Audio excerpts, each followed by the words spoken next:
Fala galera, beleza? Professor Jean Azevedo para o canal Geografia a pedidos. Olha ali, cara, segunda fase da Unesp. Vamos trabalhar aí em cima das questões de geografia. Ô Jean, mas eu já respondi as questões de geografia. Engano seu, são questões inéditas.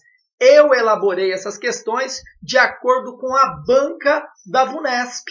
Então, aí a partir de uma análise das questões aí dos últimos 10 anos da Unesp, eu elaborei uma prova de segunda fase com cara de Unesp, com jeito de Unesp, para a gente trabalhar. Suave na nave, galerinha? Tranquilão? Olha como que é a dica para a gente interagir nessa aula. Eu vou ler a questão com vocês, vou comentar inúmeras possibilidades de aparecer o tema na prova, aí você dá um pause e vai responder a questão no seu caderninho. Respondeu a questão, você volta, porque aí eu vou mostrar uma resposta ideal para a banca VUNESP. Belezinha, cara? Mas esse pacotão de coisas que eu ofereço para vocês de forma gratuita aqui no canal Geografia, tem uma coisinha bem leve em troca, cara, que vai te ajudar também. Se inscreva no canal, curta o vídeo e compartilhe com seus amigos aí nos grupos de WhatsApp, nos grupos do Facebook. Carinha, isso ajuda o canal Geografia a ter mais relevância no YouTube, tá? Uma coisinha simples, né? A gente se dedica tanto para vocês, não custa nada. E olha, cara, os búzios já disseram, cara, quem assistiu as aulas de revisão ao vivo para a primeira fase da Unesp viram que caiu muita coisa que eu falei lá. Belezinha? Suave na nave? Minha especialidade, cara, é VUNESP.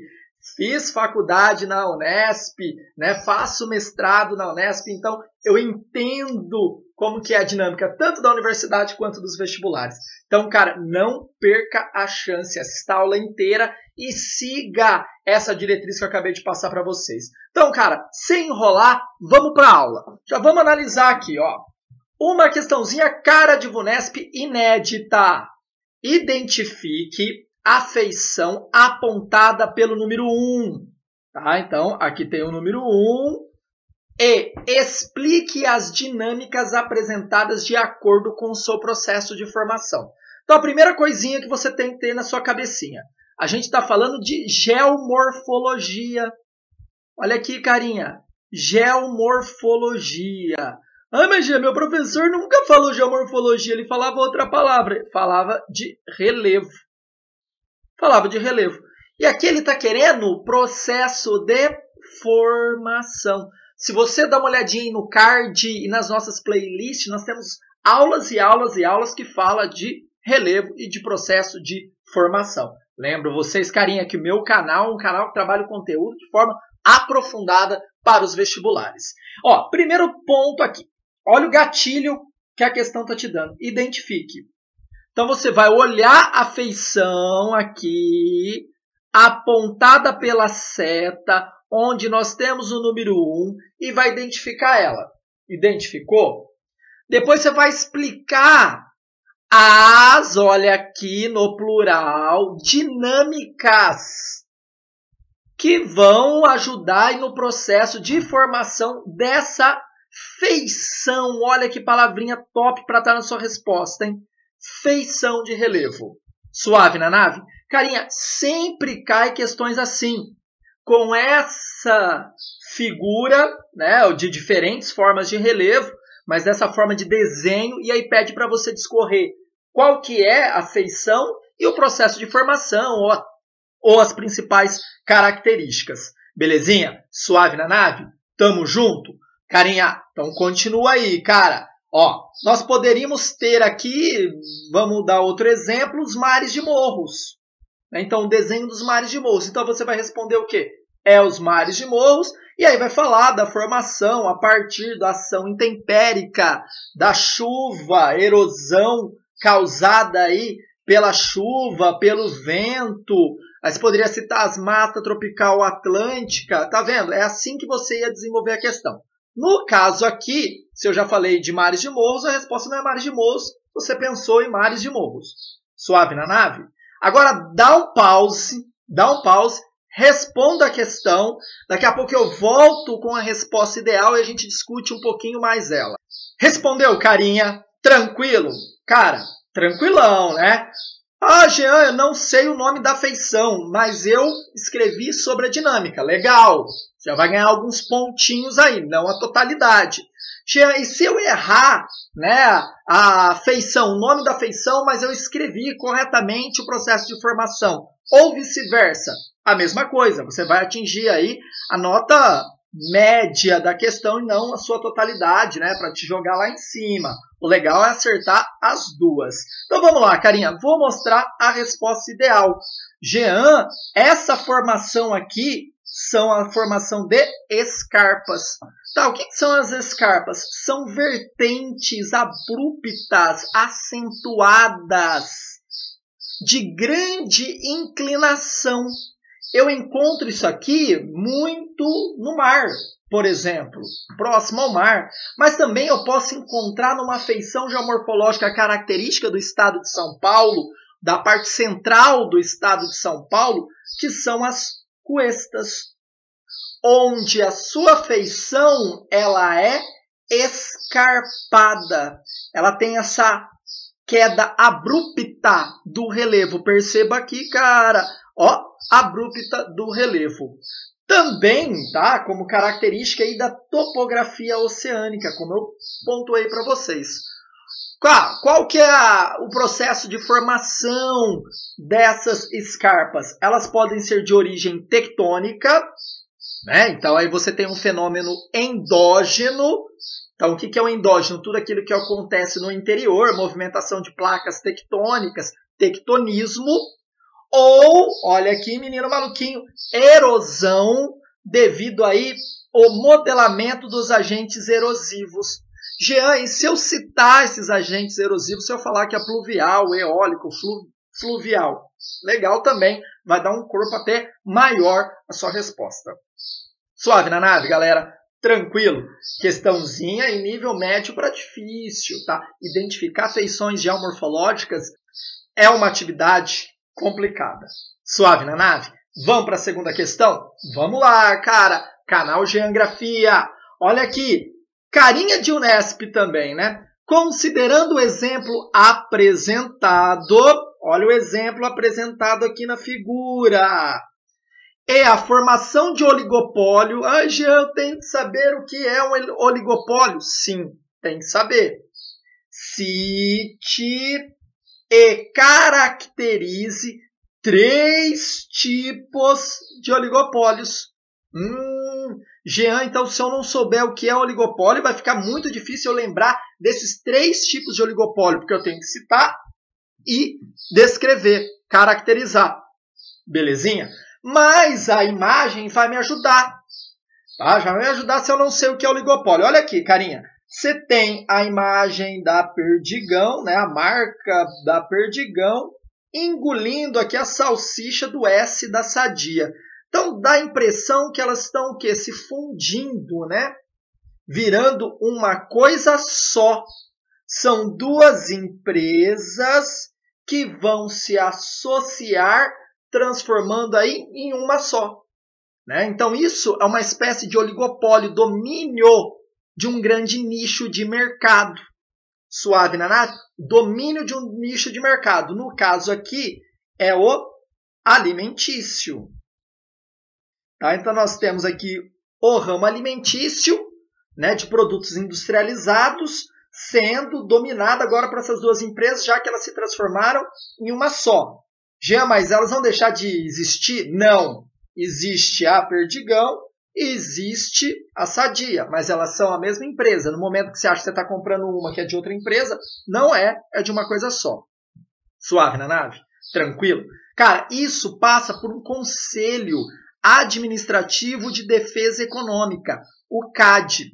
Toda vez que uma empresa vai querer comprar outra, comprar as ações da outra para ter aí direito a decisões nessa empresa, passa a uma avaliação do governo, do CAD.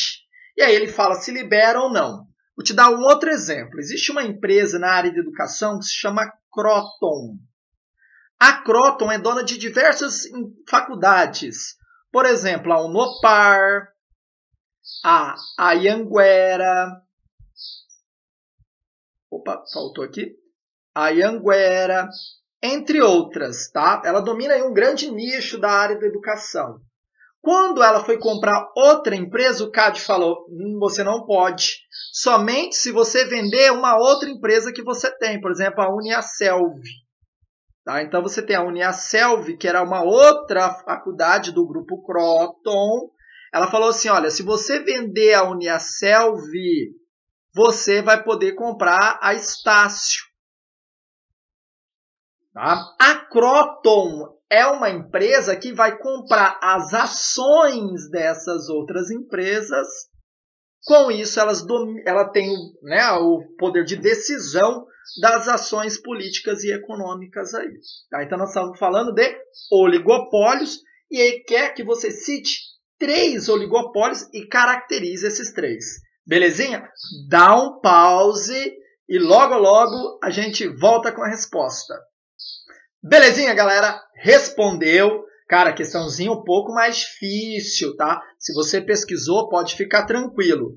Para te ajudar, eu tenho aqui no card uma aula também muito legal que eu vou falar de neoliberalismo, falo de oligopólio, tá? Que nós vamos contar a história do capitalismo aí. Então, ó, dá uma olhadinha nessa aula, tá? Até antes de responder. Beleza? Ó, então vamos lá, cara. Vou te dar a resposta. Olha aqui. E olha a forma que eu organizei a minha resposta, para deixar muito claro para o corretor que eu entendi, que eu sei que são 3. Carinha, ajude o corretor a te ajudar. Tá? Não faça garrancho, coisa tudo, né? Um monte de seta, rabiscado. Cara, organize a resposta na maneira que o cara bate o olho, pô, o cara sabe, corrige e já pula. Lembro você que o cara que está corrigindo é geógrafo. Tá? Então ele vai procurar ali algumas palavras-chave, já vai batendo, já vai fazendo uma ideia da sua resposta. Lembro você que ele tem que corrigir uma pilha de provas. Tá? Então ele não vai ficar perdendo tempo lendo garrancho. Ele não entendeu nada, cara, ele põe errado e pula para a próxima. Suave na nave? Toma cuidado com isso. Olha aqui, ó, os 3 tipos de oligopólio são 1. Trust. Olha aqui, agora eu caracterizo. Junção de empresas a fim de dominar o mercado, eliminando a concorrência. Jean, então isso aqui é um trust?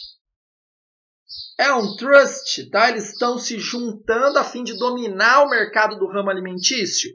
Tá, ele tem essa ideia de dominar o mercado, mas vamos ver, calma aí. Cartel. Algumas empresas independentes, tá, fazem acordos para dominar a oferta de um produto ou serviço para defender interesses comuns do setor. É um cartel? Não, cara, porque eles estão se fundindo. Aqui são empresas independentes. Sabe quem age dessa forma, né, organizada em cartel?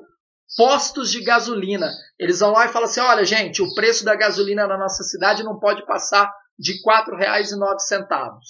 Tá? Então aí você não tem escolha. Todos os donos de posto vão ganhar, tá? E o consumidor vai perder. Isso é uma prática ilegal. Tanto o PROCON na sua cidade quanto o CAD tem que atuar nesse tipo de organização de empresários aí. Holding é a outra. É quando uma grande organização controla um grupo de empresas menores mediante a posse de ações. O que você acha que é uma holding? A Croton é uma holding. Ela compra por meio de ações, né, dessas empresas, mas como ela compra grande parte dessas ações, ela tem o domínio dessas empresas. Aí ela começa a dar as diretrizes políticas, econômicas dentro dos órgãos aí das empresas. Beleza, galerinha, suave? Então, essa galerinha aqui é um trust, né? Então, elas se juntam a fim de dominar o mercado, eliminando a concorrência. Questão um pouco mais difícil, né, velhinho? Sentiu dificuldade? Relaxa, relaxa, vamos praticar. Tá? A gente vai ter mais aulas aí de segunda fase da Unesp. Olha essa questãozinha também cabulosa, cara, cabulosa. Estamos falando aqui de urbanização, um tema que não apareceu ano passado na Unesp. Pode ser que apareça. Lembre-se, cara, olha os búzios. Sempre acerto aí as questões que caem nos vestibulares.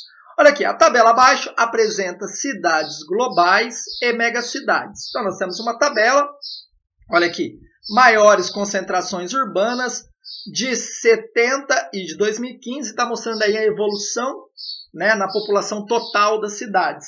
Aí, Tóquio apresenta algumas aqui, né? Você vê Tóquio, Nova York, Xangai, Osaka, Cidade do México, Londres, Buenos Aires. E em 2015 isso muda, né? Você tem Mumbai na China, Tóquio ainda figura como uma das grandes cidades. Olha aqui, Lagos na Nigéria. Legal. Aí ele vem com uma questão direta, tá? Então ele vai te ajudar com a tabela, mas aí ele já pede o seguinte, ó. As 3 cidades globais e megacidades caracterizando cada grupo. Carinha, ele está pedindo aqui para você citar 3 cidades globais e 3 cidades caracterizadas como megacidades, caracterizando cada um desses grupos. Então, depois de você citar de acordo com a tabela aqui, que está ali para te ajudar, você vai caracterizar cada um desses grupos. Tranquilo? Né? Organização muito parecida com a questão anterior.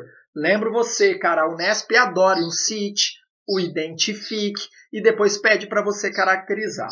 Fica ligado nisso. Olha aqui. Megacidades são, né, dessas aqui. Eu classifiquei Mumbai, Lagos e Cidade do México. Ele está pedindo 3, eu vou colocar 3. Jean, mas eu entendo muito de megacidade, eu vou colocar 5 cidades. Tá correto? Não, carinha, não. Se está pedindo 3, são 3. Lembre-se, o comando é o que manda. A interpretação é o primeiro quesito a ser avaliado numa questão discursiva. Suave na nave? 3 são 3. E apresentam como característica, olha aqui, grande diversidade cultural, né, de cultura, centro de economia dinâmica com inovação presente nessas megacidades, a desigualdade social e a degradação ambiental. Tranquilo até aí? Suave. Mas, Jean, você não deu tempo para a gente responder. Cara, essa eu quis mostrar para vocês, tá? Mostrar já para a gente trabalhar de uma forma mais profícua, detalhada, tá? Fica tranquilo aí. Se você quiser, tá? Dá para você elaborar a sua questãozinha e coloque aí nos comentários, tá? Coloque nos comentários ou encaminhe por e-mail. Também tem um e-mail aí em contato, pode encaminhar suas respostas que eu vou dando uma olhadinha, tá? Cidades globais. Olha aqui as cidades globais. Tóquio, Nova York e Londres, cara. São essas.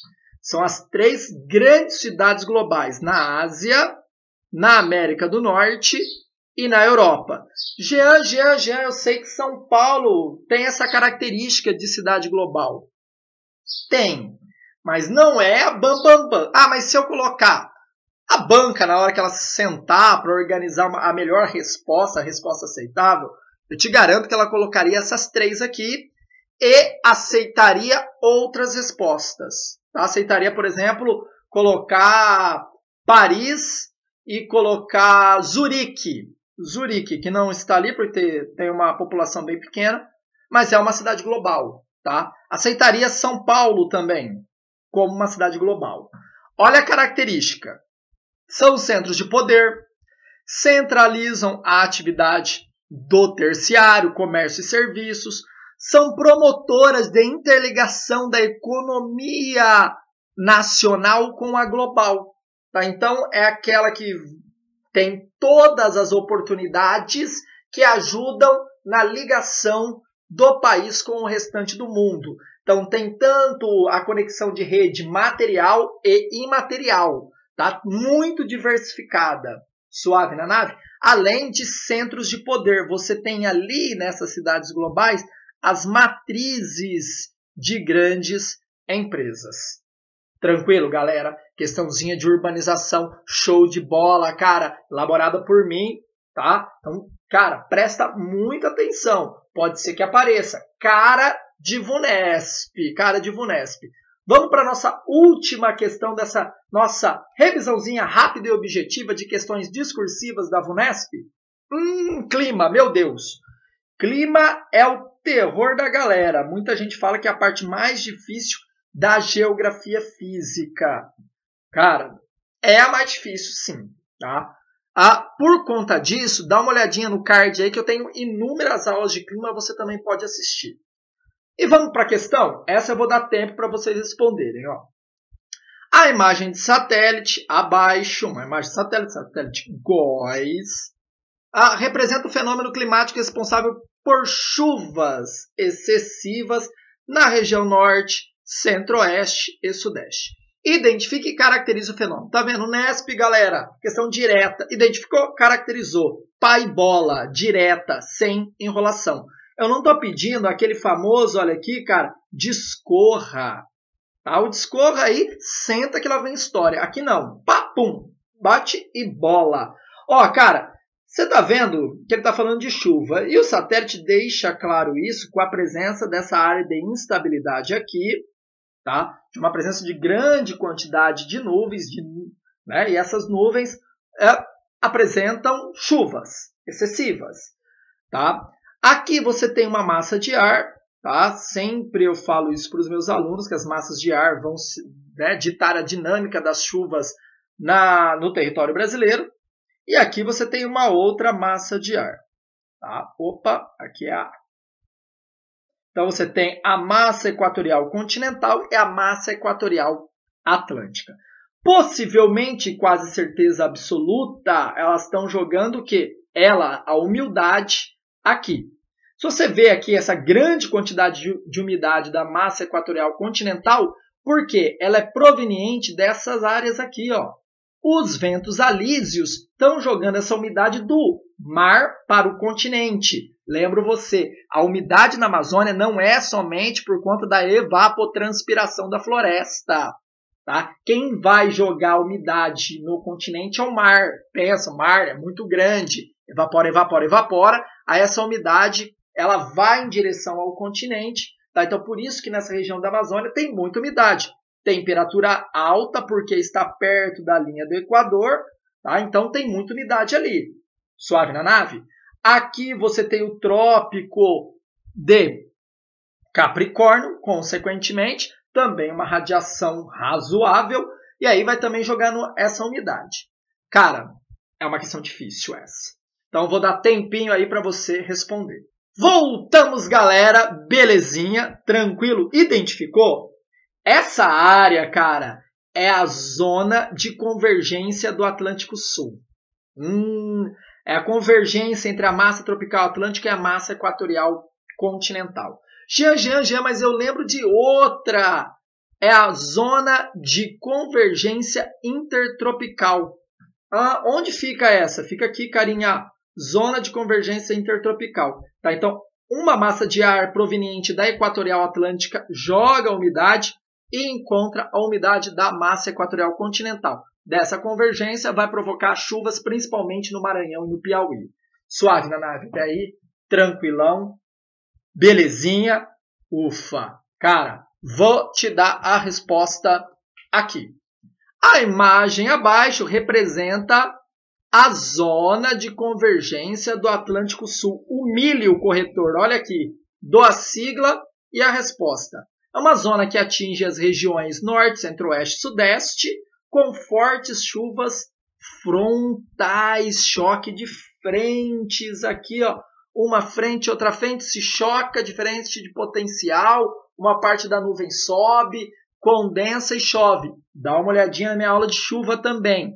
Decorrente do choque das massas equatorial e tropical continental. Equatorial continental, a MEC e a MTA, tá? São massas úmidas, por isso que a grande quantidade de chuva.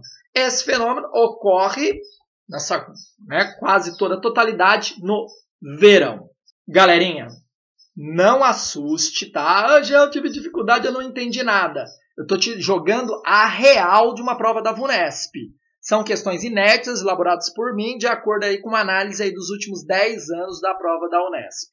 Tá? Dei uma balizada o que caiu, o que não caiu. Acredito que isso pode ser que apareça de uma forma, claro, diferente, mas bem elaborada. Você está falando de uma banca, né, de vários profissionais pensando a questão. eu vim aqui de uma forma objetiva, rápida, trabalhar com vocês.